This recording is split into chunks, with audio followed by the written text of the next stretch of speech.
मोहतरम सामईन, अस्सलामु अलैकुम वरहमतुल्लाहि वबरकातुहू। इस बार हम आपके लिए पेश कर रहे हैं क़िससुल अंबिया। चुनाचे अब हम आपको इदरीस अलैहिस्सलाम के बारे में बताते हैं। एक हदीस में है कि आदम और शीस अलैहिस्सलाम के बाद इदरीस अलैहिस्सलाम पहले नबी हैं। एक दूसरी हदीस में है कि इदरीस अलैहिस्सलाम पहले नबी हैं जिन्होंने कलम के जरिए लिखा और लोगों को किताबत सिखाई।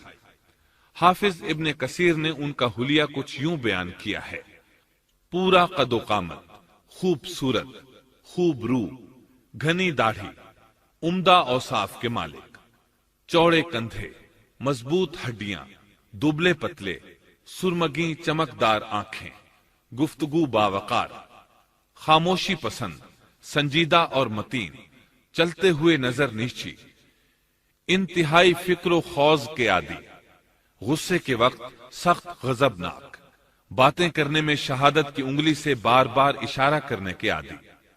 इदरीस अलैहिस्सलाम शीस अलैहिस्सलाम की शरीयत पर अमल पैरा रहे।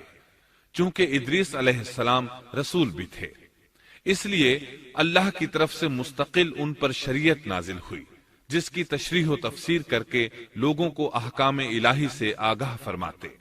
इदरीस अलैहिस्सलाम ने जब देखा कि मुफसिदीन ईमान वालों पर जुल्म व ज्यादती कर रहे हैं, उनका फसाद बढ़ता जा रहा है और समझाने के बावजूद ये लोग बाज नहीं आ रहे, तो उन्होंने अपने पैरोकारों को जिहाद का हुक्म दिया।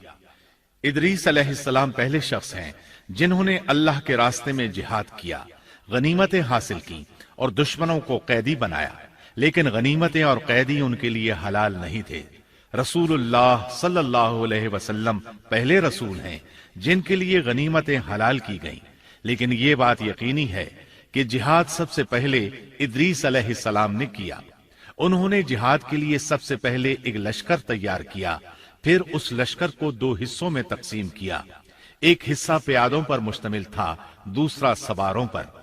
चुनाचे भरपूर तैयारी के बाद इदरीस अलैहिस्सलाम ने काबिल की कौम पर चढ़ाई कर दी। हक व बातिल के दरमियान जबरदस्त मारके हुए। आखिरकार इदरीस अलैहिस्सलाम ने उन्हें घुटने टेकने पर मजबूर कर दिया। उनका बहुत सा माल व असबाब लूट लिया और लोगों को कैदी बना लिया। अल्लाह ताला ने इन तमाम बातों का जिक्र नहीं फरमाया, बल्कि अल्लाह ने उनकी सीरत के बारे में अपनी किताब कुरान मजीद में इशारतन जिक्र फरमाया है। मसलन सूरह मरियम आयात 56 और 57 में इरशाद होता है, और इस किताब में इदरीस का भी जिक्र कर, वो भी नेक किरदार नबी थे, हमने उन्हें बुलंद मकाम पर उठाया।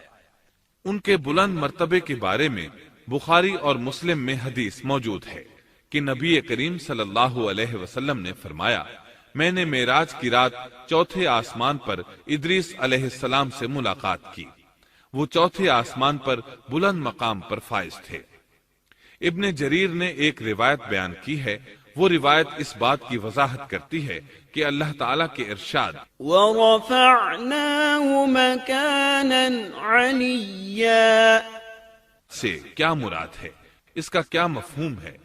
इब्ने जरीर के अलावा दीगर बड़े बड़े मुफस्सिरीन और मुअर्रिखीन ने भी इस रिवायत को जिक्र किया है, लेकिन इसकी कोई सही सनद नहीं मिल सकी।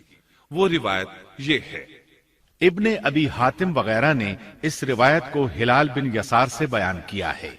वो कहते हैं, मेरी मौजूदगी में इब्ने अब्बास रज़ी अल्लाहु अन्हुमा ने काब रहमतुल्लाह अलैहि से पूछा, काब, इदरीस अलैहिस्सलाम के मुताल्लिक अल्लाह ताला के इस कौल वरफ़अनाहु मकानन अलिय्या, हमने उन्हें बुलंद मकाम पर उठा लिया, का क्या मतलब है? तो काब रहमतुल्लाह अलैहि ने जवाब दिया, अल्लाह ताला ने इदरीस अलैहिस्सलाम पर एक मर्तबा ये वही नाजिल फरमाई, ऐ इदरीस, तमाम अहले दुनिया जिस कदर रोजाना नेक अमल करेंगे, उन सब के बराबर में तुझे हर दिन अज्र दूंगा। इदरीस अलैहिस्सलाम ने यह सुना तो उन्हें ख्वाहिश महसूस हुई कि मेरे आमाल में रोज अफजूं इजाफा हो, इसलिए उम्र का हिस्सा तवील हो जाए तो अच्छा है।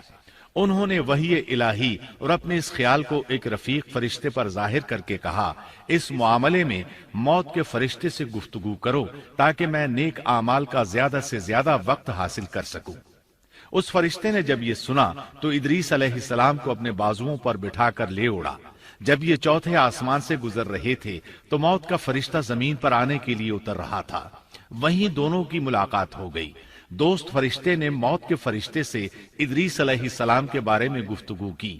موت کے فرشتے نے دریافت کیا، ادریس علیہ السلام کہاں ہیں؟ اس نے کہا، میری پشت پر۔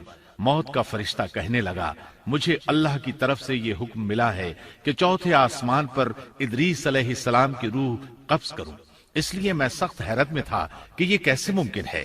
ادریس علیہ السلام تو زمین پر ہیں۔ چنانچہ موت کا فرشتہ ادریس علیہ السلام کے پاس آیا، ان سے اجازت طلب کی اور ان کی روح قبض کر لی۔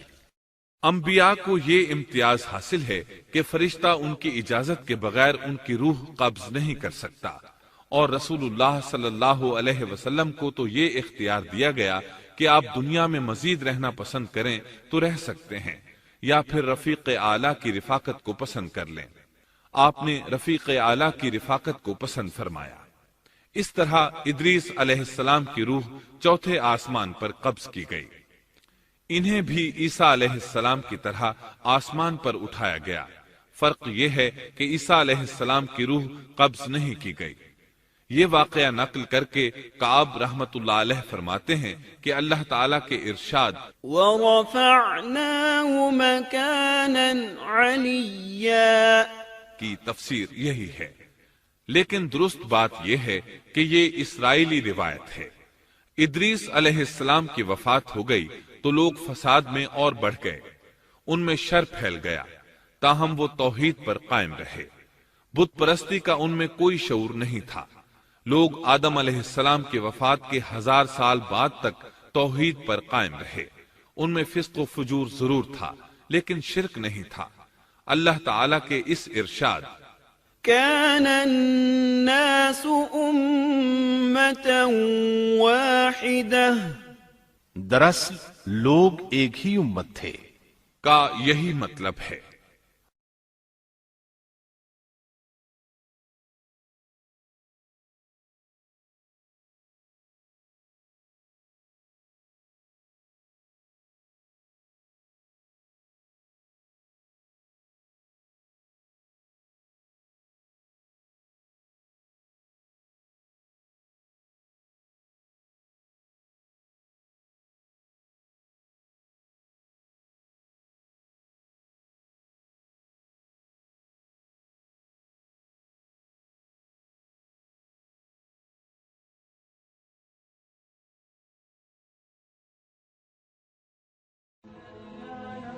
Thanks for watching. Don't forget to like, comment, share and subscribe to